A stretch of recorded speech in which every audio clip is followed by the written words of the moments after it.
Na verdade, nós começamos a falar de Paulo, e nós vamos continuar falando de Paulo, e iremos falar de Paulo também no próximo domingo. E no último domingo do mês, nós vamos fazer o culto do amigo. O que é isso?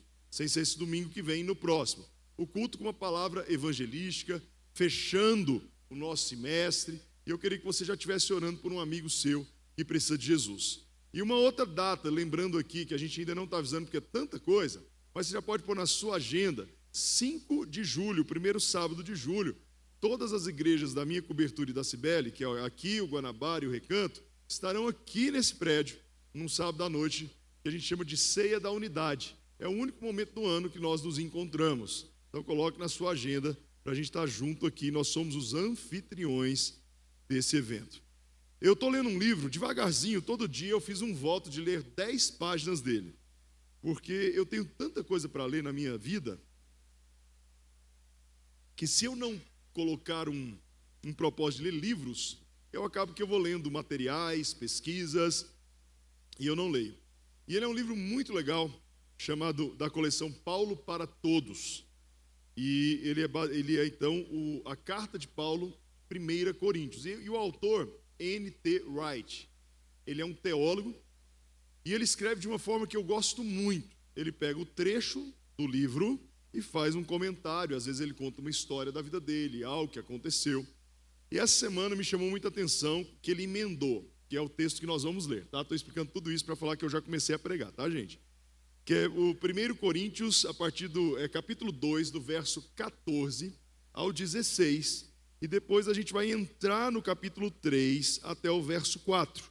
Então nós vamos ler 1 Coríntios, do verso 14, e aí, Samuel, a gente vai andando, ok? Do 3 até o verso 4, que vai ser 2 assuntos diferentes, mas muito parecidos. Vamos ver?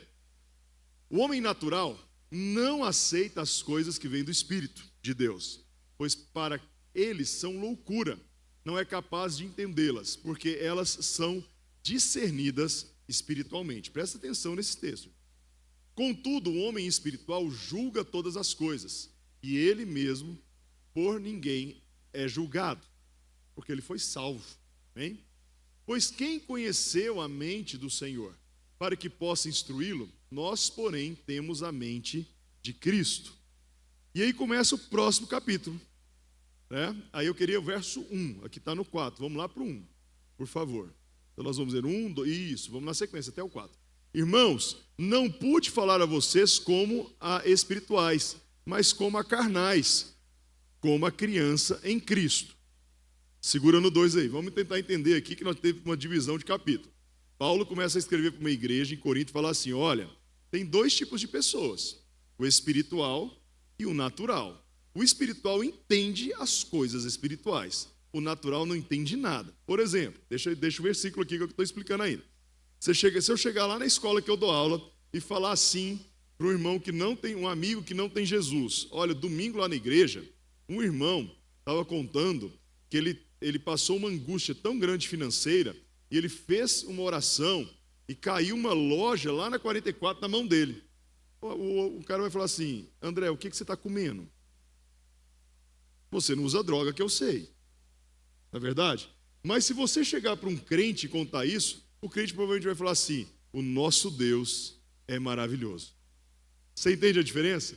Que quando a gente tem Jesus, os irmãos que são espirituais, nós temos alguém lá na porta, recepção, lá do lado de fora, me ajuda, por favor. Tá? É Luliana, pode deixar, Fernando. Olhem para mim, ok? Eu acho que ele houve um break ali na recepção. Bem, e aí então, por que eu estou falando isso? Porque Paulo começa a ensinar isso, e depois passa para a segunda parte, e a segunda parte ele começa a falar de uma outra comparação. Vamos lá? Dei a vocês leite, não alimento sólido, pois não estavam em condições de recebê-lo, tampouco agora estão, porque ainda são carnais, pois visto que há inveja e desavenças entre vocês, não é certo que são carnais e estão agindo meramente com critérios humanos? Quando alguém diz, eu sou de Paulo, e outro diz, eu sou de Apolo, não é porque estão agindo meramente com critérios humanos? Fala assim, Senhor Jesus, eu quero entender essa palavra, nessa noite, em nome de Jesus. Bem, aqui começou uma discussão na igreja de Corinto. Havia uma pessoa que tinha passado lá chamada Apolo. Ele era um homem muito bom na teologia. Ele tinha deixado alguns ensinamentos. E pessoas ficaram então muito, vou usar uma expressão, fãs de Apolo. E passaram a seguir Apolo. E de repente chega Paulo com o ensinamento. E eles falam assim, olha só, eu sou de Apolo, eu não sou de você. E aí, então, Paulo começa a fazer uma reflexão, fazendo duas comparações. E é sobre isso que eu quero falar com os irmãos. Eu queria te pedir, aperte o cinto da sua poltrona, que a palavra hoje vai ser pesada, irmãos. Eu sei que eu vou ouvir uns 3 glória a Deus por isso. Amém? Primeiro ele começa a falar o seguinte, do homem natural e do homem espiritual. Essa é a primeira comparação. Então, primeiro eu quero que você faça uma avaliação. Depois dessa palavra, você é um homem espiritual ou você é um homem natural? Antes de entrar aqui nos meus pontos, como que eu percebo isso? Na vida da igreja. As pessoas espirituais, elas entendem a vida da igreja. Bem, deixa eu te usar uma comparação para você entender. Desde criança eu vou à igreja. E eu percebi que houve uma mudança na estrutura da igreja. Entenda que não é uma crítica. Hoje as igrejas têm cafeteria, inclusive a nossa, por isso que não é uma crítica, ok? Tá? Mas as igrejas antigamente, elas não importavam muito com a estrutura. O que tinha na igreja quando eu era criança? Banco de madeira, que dava uma dor em algumas regiões, né? Não havia um kids tão top. Hoje a parte kids, a gente fala até em inglês, kids, né? Tem alguns que tem até bonecos, né? Mascotes. E lembra que eu estou falando que não é uma crítica, ok? E a igreja tem hall para você ali conversar. Mas no passado não era assim. Era um prédio com bancos de madeira. De noite não tinha salinha. As crianças ficavam assistindo o culto. Bem, posso estar errado, quietinhos, eu acho, né? Mas sabe o que havia naquela simplicidade? Muita busca de Deus. O Brasil era um país que não tinha tanto dinheiro. A gente buscava muito ao Senhor. E com a busca de Deus, a gente começa a experimentar milagres. E de repente a gente vai buscar inspirações lá no exterior, Europa, Estados Unidos, nos inspira muito. E de repente alguém chega e fala, olha, as igrejas dos Estados Unidos, elas são temáticas, elas têm hall, elas têm café, elas têm kids, elas têm brinquedos lá nos kids. E a gente prosperou, e a gente começa a investir. Há problema nisso? Não há problema nisso. Sabe qual é o problema? A gente esquecer quem a gente era. Aí há um problema. E de repente, hoje, as pessoas vão na igreja e prezam pela estrutura. Sabe qual que é o meu medo no futuro? De ter propagandas de igreja igual os corretores de imóveis ficam lá na Ricardo Paranhos quando eu vou correr. Tem lá, eu vou correr de manhã e tem várias barraquinhas de corretor de imóveis, e um me oferece um Gatorade, o outro uma barra de cereal, o outro ontem tinha até Red Bull de graça. Irmãos, Red Bull é caríssimo, eu acho, né? E de repente, daqui a um tempo você vai perguntar assim, eu vou para a igreja tal, o que tem lá? Lá tem valet no estacionamento? Lá tem cobertura até eu chegar do prédio da igreja? Como que é o lanche das crianças? Com glúten ou sem glúten? Tem corante? Como que é a recepção da igreja? E a gente não pergunta o principal. Há um derramar do Espírito Santo naquele lugar? As pessoas são crentes de verdade? Então Paulo está fazendo uma reflexão, claro, no contexto desse 65, 70 depois de Cristo, e eu estou trazendo para os dias de hoje. E eu coloquei alguns pontos. Ele começa então no verso 14, capítulo 2, eu faço alguns pontos aqui. Quem é natural? Avalia você mesmo. Bem, quem é um homem natural? É aquele que ainda não nasceu de novo. É aquele que ainda não encontrou Jesus, porque ele acha que tudo vai ser nas mãos dele. É aquele que não discerne as coisas espirituais. Ele não discerne as coisas espirituais. Meu primo, eu tenho um primo meu, eu tenho vontade de trazer ele aqui na igreja. Ele trabalha numa missão. E ele é muito engraçado, né? Chama Gustavo, irmão do Leco. E eles são de uma igreja histórica. Uma igreja histórica é uma igreja que não se atenta muito para as coisas do Espírito. Não fala em diabo, não fala em dons. E esses dias ele estava me contando que ele tem 4 filhos. E um dos filhos chamou ele, estava com medo. E ele falou assim uma frase que eu ri muito. E ele falou rindo para mim, ele falou assim, olha filho, você tem que aprender acho que é filha, você tem que aprender uma coisa com a nossa igreja. Não tenha medo porque a gente não vai perder a salvação. Mas você tem que aprender algumas coisas com os pentecostais. fala todas aquelas coisas que eles falam. Eu te repreendo em nome de Jesus, sai daqui, porque você não sai perdendo. Então, quando você tiver medo, lembra que você não vai perder a salvação, mas que você tem que usar aquelas coisas que a gente acha muito estranho, mas que são poderosas. Então, às vezes, quem é natural não percebe que, às vezes, na sua empresa, na sua casa, está tendo algo sobrenatural, que precisa de uma oração sobrenatural. Quando a gente vem para a igreja, a nossa postura, na maioria das vezes, é: eu vim aqui para receber algo do Senhor. Ok, nós viemos para receber, mas nós somos família. A gente vem para adorar. Nós não estamos fazendo um culto a nós estamos fazendo um culto para o Senhor. Amém mesmo? Outra coisa que é natural, está espiritualmente morto. Não consegue ouvir a voz do Senhor. Ah, pastor, Deus não me fala comigo. Ah, pastor, eu não sinto a presença de Deus. Tiago, capítulo 2, ele fala que nós que devemos nos achegar ao Senhor. Somos nós que devemos buscar ao Senhor, porque Ele já está, Ele é onipresente, Ele já é. É você que tem que buscá-lo. Outra coisa, se você é natural, provavelmente você vai considerar que o Evangelho é loucura. Você vai falar assim: lá na igreja o pastor é doido. Ele prega de um jeito, ele fala, ele ora. Eu vi aquele irmão orando e pregando. Irmãos, hoje eu estava conversando com a Cibele. Eu gosto muito de fatos históricos sobre a igreja. E hoje eu estava comentando com ela sobre aquele hino, ele é do mundo todo, né? Chamado Maravilhosa Graça, Amazing Grace. E eu fui ler, eu adoro ler essas coisas. Aí eu dou um Google lá, um chat GPT, e vou ler a história desses hinos, como que eles surgiram. Depois eu te sugiro aí atrás dessa história, ela é linda. Pessoas que talvez não tinham nada, não eram para ser ninguém para o Senhor. Deus escolhe quem Ele quer, do jeito que Ele quer. Essa semana eu estava conversando, eu e Sibeli, a gente até brincou ontem, né? Falou assim, a gente precisa trabalhar menos junto para ter saudade, porque a gente foi 3 noites seguidas, só na quinta nós não ministramos. Ministramos na sexta e no sábado. E às noites, e jantar de casais, né, irmãos? Jantar de casais. E a coisa vai andando. Então, todas as noites, nós fomos dormir depois da 00:30 ali. Quem chega em casa ainda vai conversar sobre aquilo, até sair do evento. Lá no Guanabara ainda teve bingo. Não ganhei nada, mas tudo bem, né? E aí a gente falou assim, a gente está cansado e a gente está andando junto, hein? E a gente está falando, né, das mesmas palavras, do mesmo sermão. E de repente, é engraçado essas coisas, porque você olha e você vai esquecendo às vezes de pequenos detalhes. Estou te contando isso para dizer assim, porque a gente chegou a uma conclusão. Como é importante a gente se ligar às vezes no reino espiritual. Orar junto, não é só andar junto, orar junto. Contar as coisas, ter fé junto. Senão você entra num modo, até no seu casamento, num modo de voo de cruzeiro, que é aquela hora que o piloto não fala mais nada e o controle, lá o piloto automático que conduz a aeronave.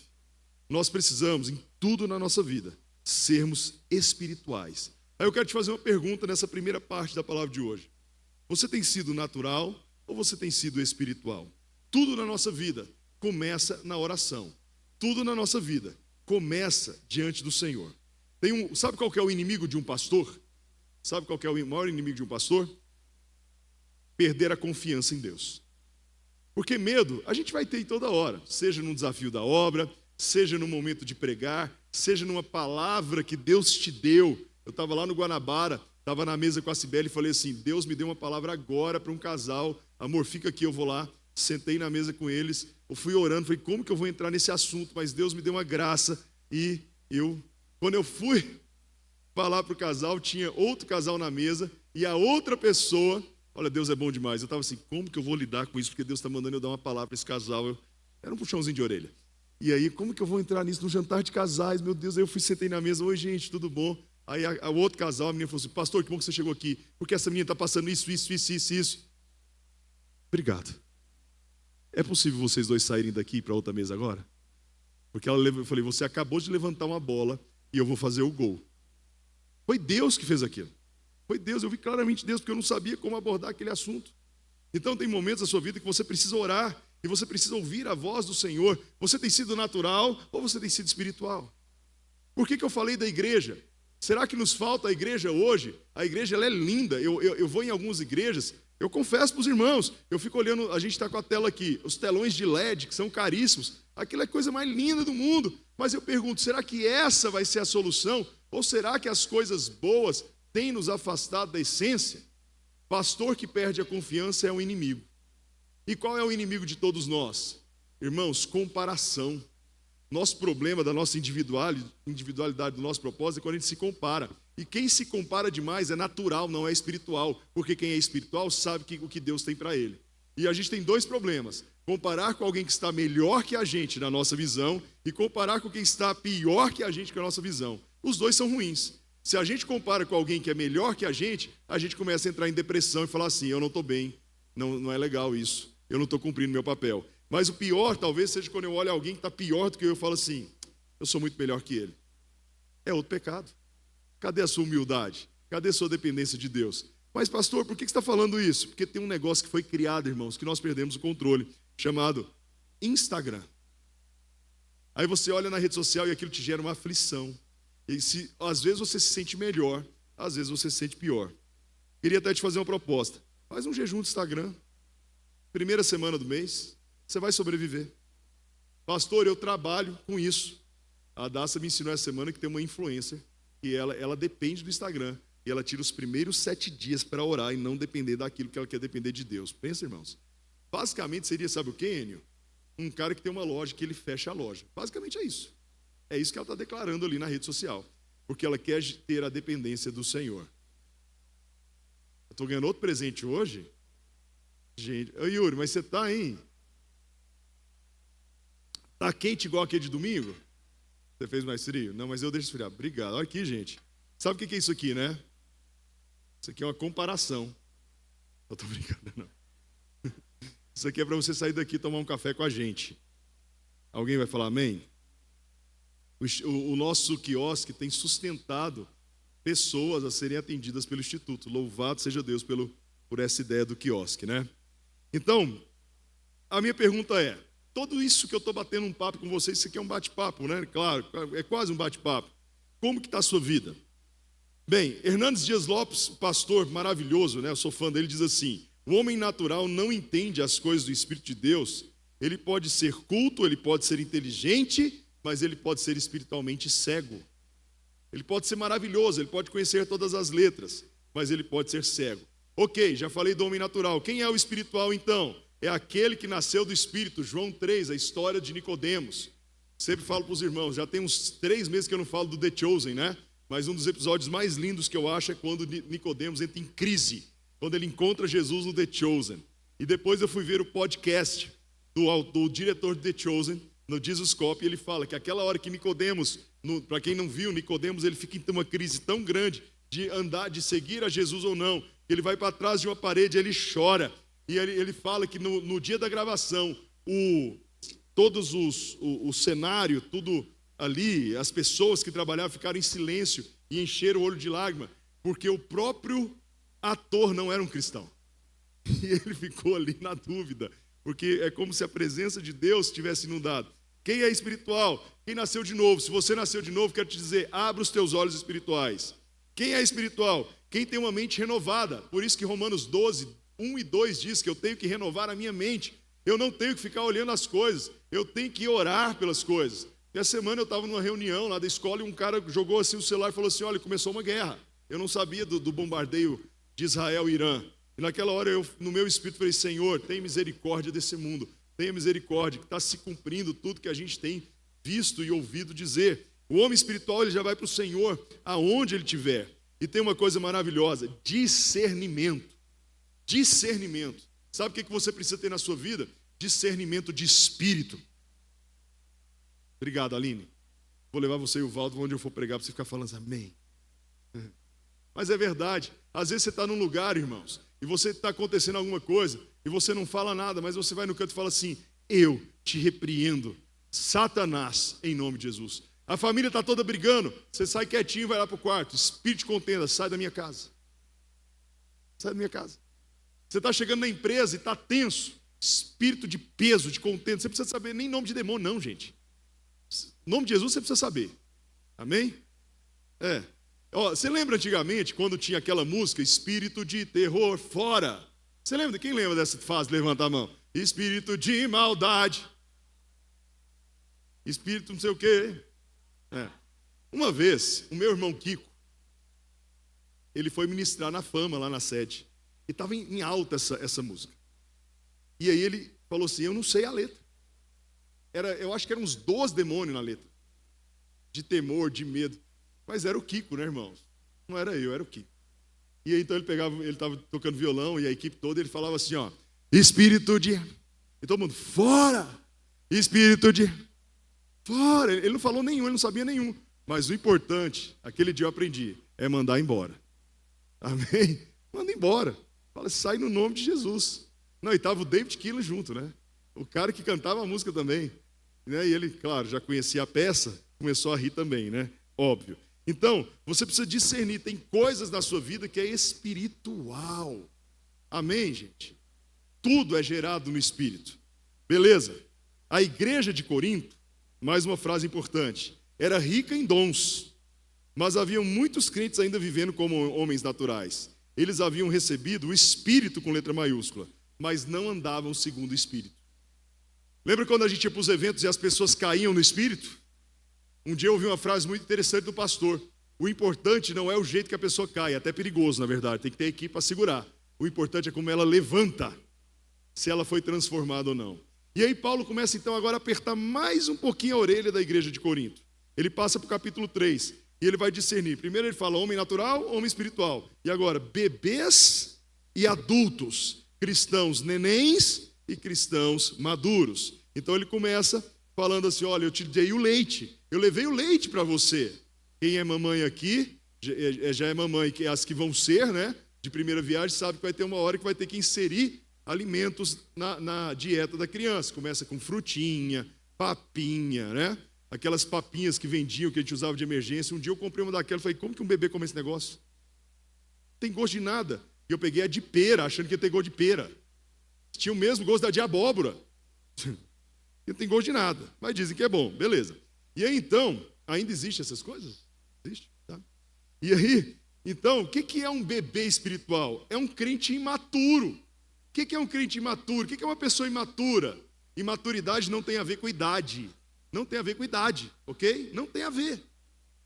Hoje, a porta-voz da presidência dos Estados Unidos, ela tem 27 anos de idade, a moça, não sei se você já viu. E ela tem uma firmeza como jamais teve um porta-voz americano, que é aquele que vai todos os dias falar com os repórteres. 27 anos, geração Z. Ela não amarela para ninguém, a menina. É incrível, depois você pesquisa e você vai ver, que interessante. Então, imaturidade não tem nada a ver com idade. Quer ver? Quem são os bebês espirituais? São crentes imaturos, dominados pela carne. Quem é dominado pela carne é imaturo. Estou falando da vida cristã. Amém, irmão? Incapazes de receber o alimento sólido. Quando houve doutrinas mais profundas, não entende nada. Não entende nada. Você vai conversar com uma pessoa, ela é baseada em vídeo. Irmãos, cuidado com esse tempo de vídeo. Eu cheguei a uma conclusão.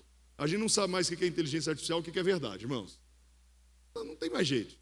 Não tem mais jeito. Se você acreditar em tudo que você... cuidado, irmão, estou te falando. Chegou vídeo no seu WhatsApp lá, não acredita. Aonde que eu acredito? Vai na fonte, Bíblia, revistas, livros.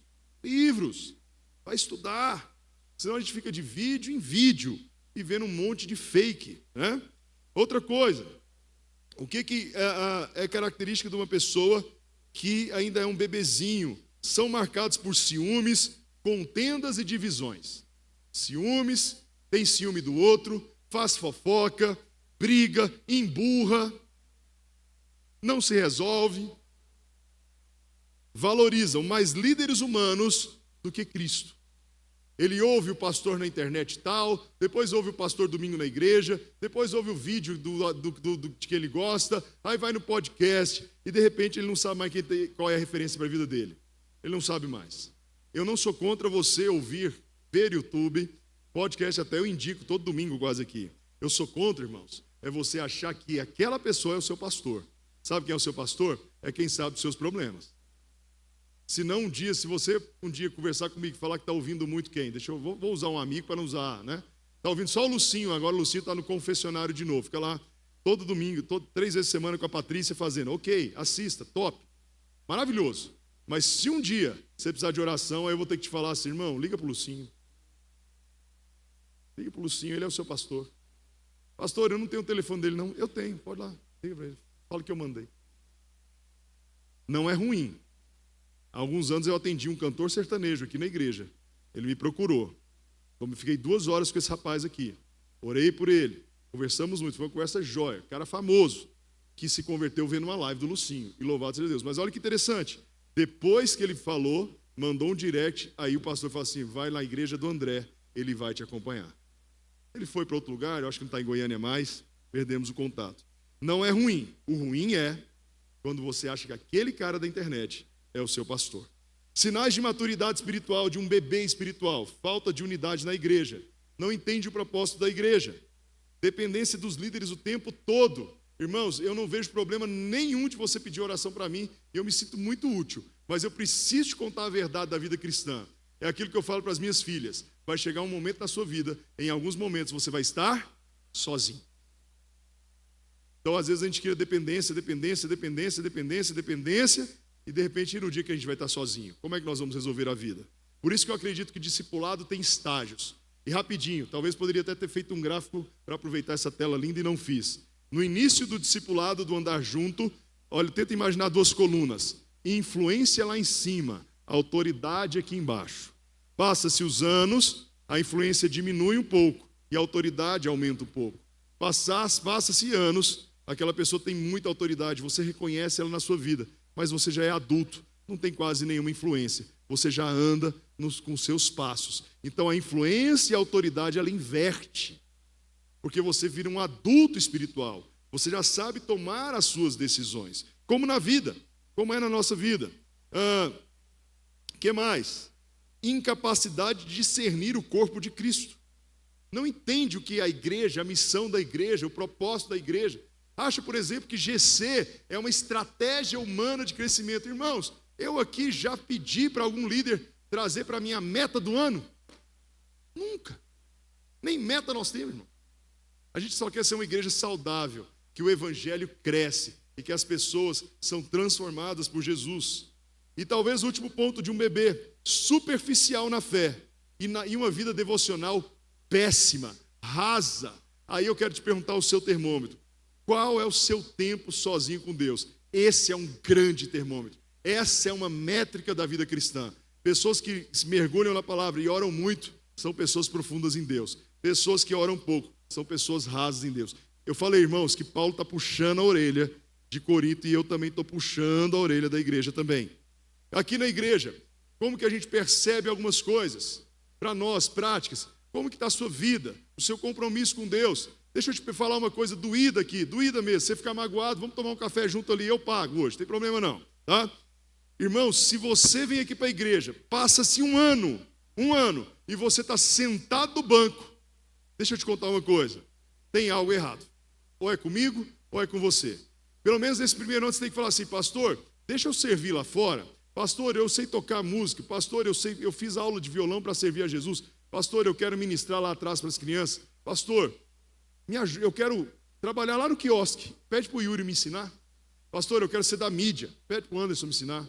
Pastor, eu quero ser anfitrião de GC. Posso? Pastor, eu quero ser um líder. O que eu faço? Se em um ano nada aconteceu. Eu estou cansado. Eu estou com problemas.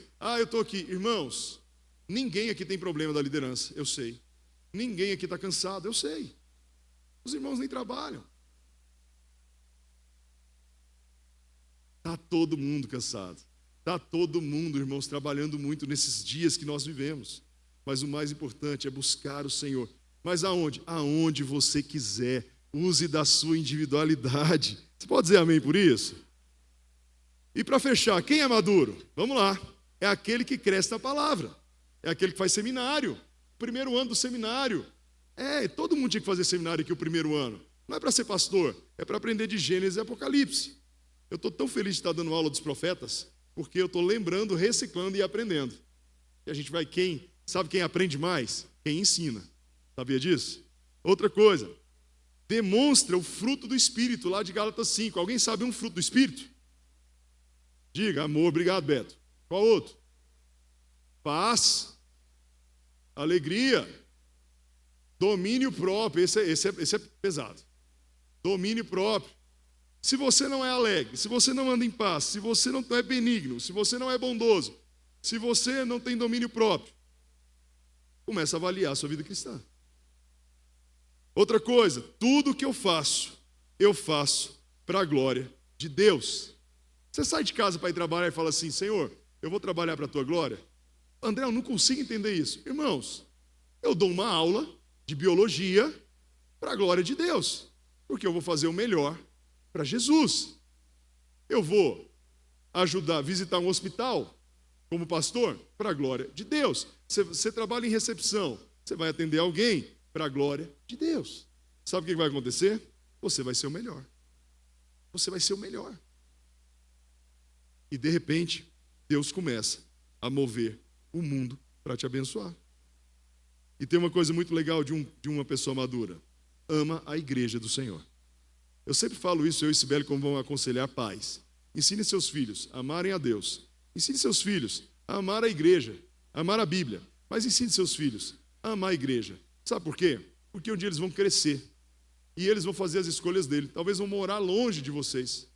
E lá, sabendo que seu filho está indo para a igreja, vai te dar uma paz tão grande. Olha, eu vou te falar, é bem melhor para um pai, de um adolescente, de um jovem, estar orando de joelho, agradecendo a Deus, porque está lá na vigília da igreja ou no acampamento, do que estar em casa assim, meu Deus, meu filho está na balada, Senhor, traz ele em paz, que nada aconteça. É muito angustiante para um pai, gente.